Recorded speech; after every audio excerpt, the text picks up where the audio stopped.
Oke teman-teman, kita bertemu kembali terkait diskusi mengenai lean leadership. Saya akan coba menjelaskan terkait model kepemimpinan lean atau lean leadership model. Dalam hal ini model kepemimpinan lean didasarkan pada satu keyakinan penting ya teman-teman, yaitu di mana tujuan seorang leader adalah untuk menciptakan leader yang baru. Dan untuk mencapai ini, seorang leader harus membangun kembali strategi kepemimpinannya, leadershipnya, yaitu strategi yang harus membentuk 5 nilai dalam hal ini. Pertama, challenge. Kedua, develop mindset dari Kaizen. Kemudian walk the floor. Keempat, memfasilitasi untuk teamwork, terciptanya teamwork. Dan yang kelima yang tidak boleh ditinggalkan yaitu show respect ya. Jadi kita harus respect, menghargai orang lain, seperti itu. Akan saya bahas satu persatu. Terkait challenge, di mana untuk berkembang setiap orang yang leader pimpin perlu merasa tertantang ya oleh pekerjaan mereka untuk mencari cara yang lebih baik untuk melakukannya. Dan teman-teman perlu diingat ya, kalau misalnya seorang leader hanya berpikiran secara micromanagement, tentunya hal ini akan merepotkan teman-teman sendiri ya sebagai seorang leader.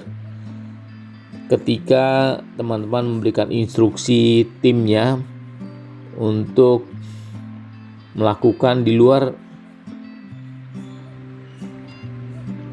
kemampuan mereka, di mana ini di luar yang biasanya leader instruksikan. Ini akan merepotkan sekali timnya ya kalau seorang leader hanya berpikiran secara mikro. Nah, kemudian selanjutnya bagaimana kita mengembangkan mindset dari Kaizen. Ketika ditantang dan diberi kebebasan untuk mencari perbaikan, seseorang ya dapat mengembangkan pola pikir Kaizen, continuous improvement, yang berfokus pada pemecahan masalah ya. Bukan hanya mengikuti instruksi dalam hal ini ya. Jika kita harus meringkasnya secara singkat, itu adalah siklus yang berisi 4 langkah ya, yang tentunya teman-teman pahami, yaitu PDCA, Plan, Do, Check, Action. Sebagai seorang seorang lean leader, leader lean dalam hal ini, Anda perlu mengingat hal ini dan melibatkan tim Anda dalam setiap langkah proses ya. Seperti yang saya jelaskan di pertemuan awal, kita bicara bahwa lean leader itu mempunyai style di mana berbeda dengan style old leader yang dulu, baik itu ada namanya leader stylenya diktator atau otoriter ya, seperti itu. Nah, kalau di lean leader itu mempunyai style selalu mengajak timnya untuk selalu mendiskusikan ya, kemudian memberikan kebebasan timnya untuk memberikan bagaimana cara berpikir ya, kemudian bagaimana bertindak, dan tentunya akan dipenuhi dengan gagasan-gagasan yang muncul ya setiap diskusi dengan seorang leader lean ini ya, dimana setiap anggota timnya diberikan kebebasan untuk memberikan ide-ide gagasannya yang tentunya didiskusikan Dan kemudian dari gagasan-gagasan yang didiskusikan tadi akan disimpulkan apa yang harus dilakukan, ya, tindakan selanjutnya yang dilakukan untuk memecahkan mungkin suatu masalah seperti itu. Ya, itu style dari seorang lean leader, ya. Oke. Selanjutnya walk the floor. Nah, walk the floor ini berarti seorang leader harus selalu memfasilitasi lingkungan lean, ya, yang diperlukan, di mana seorang leader harus menjadi bagian dari tim, ya, bukan sosok di atasnya, atau bisa dikatakan sosok bos seperti itu, ya. Jadi sangat berbeda sekali seorang lean leader dengan seorang bos seperti itu. Kalau seorang lean leader itu memang benar-benar menjadikan dirinya sebagai bagian dari tim, ya, bukan bagian yang terpisah dari tim. Karena seperti yang saya jelaskan di tema-tema sebelumnya, bahwa seorang leader juga di lean leader ini itu dia juga harus berlaku sebagai seorang mentor, ya, seorang mentor, di mana seorang mentor itu akan selalu memberikan advice-nya, ya, kemudian memberikan masukan atau coach, ya, dalam hal ini memberikan coach terkait pekerjaan, ya, atau aktivitas yang dilakukannya, dimana kalau timnya mengalami kendala, ya, atau misalnya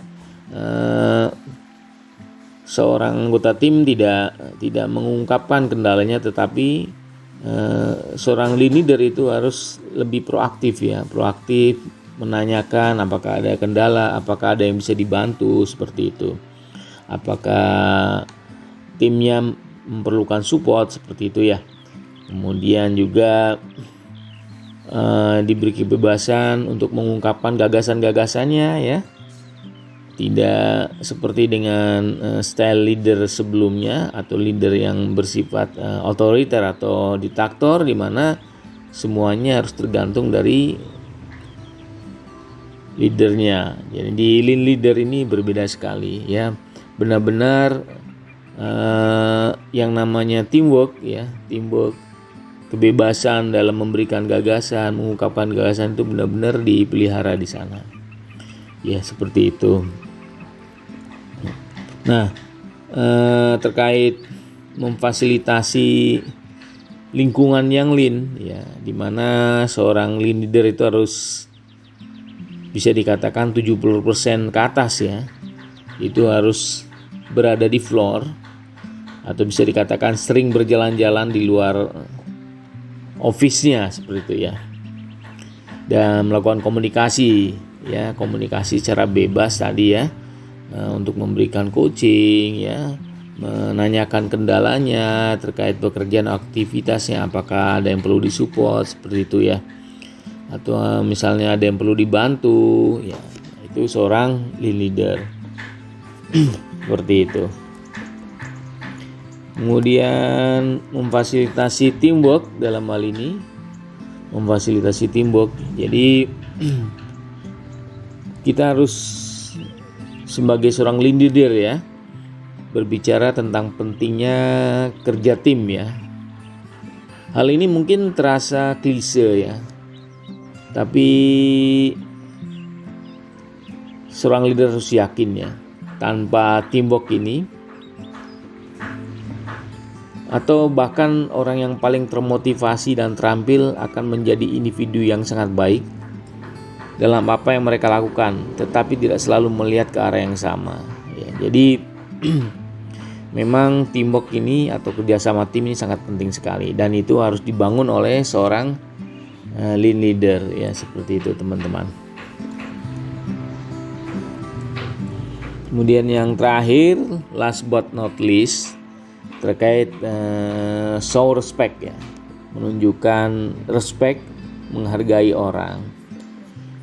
Rasa hormat terhadap orang sangat penting untuk keberhasilan siapapun yang berusaha menjadi pemimpin yang lean dalam hal ini.